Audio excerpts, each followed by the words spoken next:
Hello दोस्तों, नमस्ते, प्रणाम। मैं रेणु मिश्रा आप सभी का अपने यूट्यूब चैनल में स्वागत करती हूं। आज मैं एक अवधी सुहाग गीत सुनाने जा रही हूं जो कि बहुत ही सुंदर है। आप लोगों को कैसे लगेगा कमेंट में ज़रूर लिखना। आप ये सुहाग गीत सुन के अपनी हंसी नहीं रोक पाएंगे और पूरा गाना सुनना जब भी समझ में आएगा।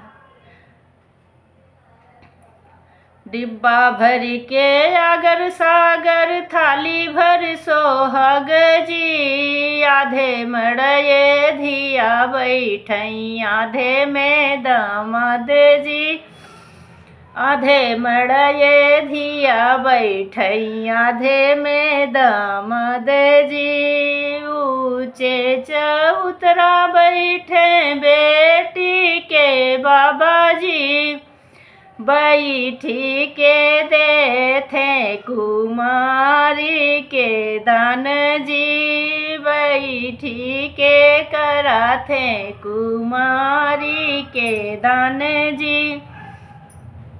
दान ही देते बाबा गयल साई जी, धिया लैके भागी गए दुलरू दामाद जी, धिया लैके भागी गए दुलरू दामाद जी।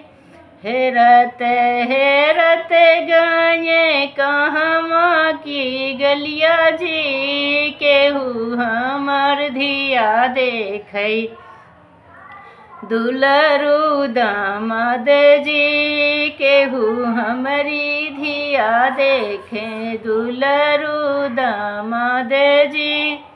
हेरत हेरत गए कहवा की गलिया जी, वहीं तोहरी धिया देखे दुलरू दामाद जी, वहीं तोहरी धिया देखे दुलरू दामाद जी। रोमई तोहरी बारी धेरिया कुल कई दामाद जी, रोमई तोहरी बारी धेरिया कुल कई दामाद जी।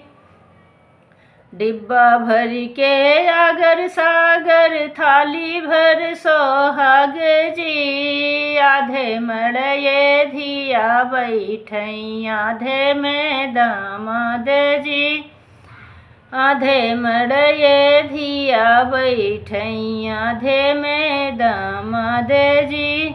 तो दोस्तों, आप लोगों को कैसे लगा मेरा सुहाग गीत कमेंट में ज़रूर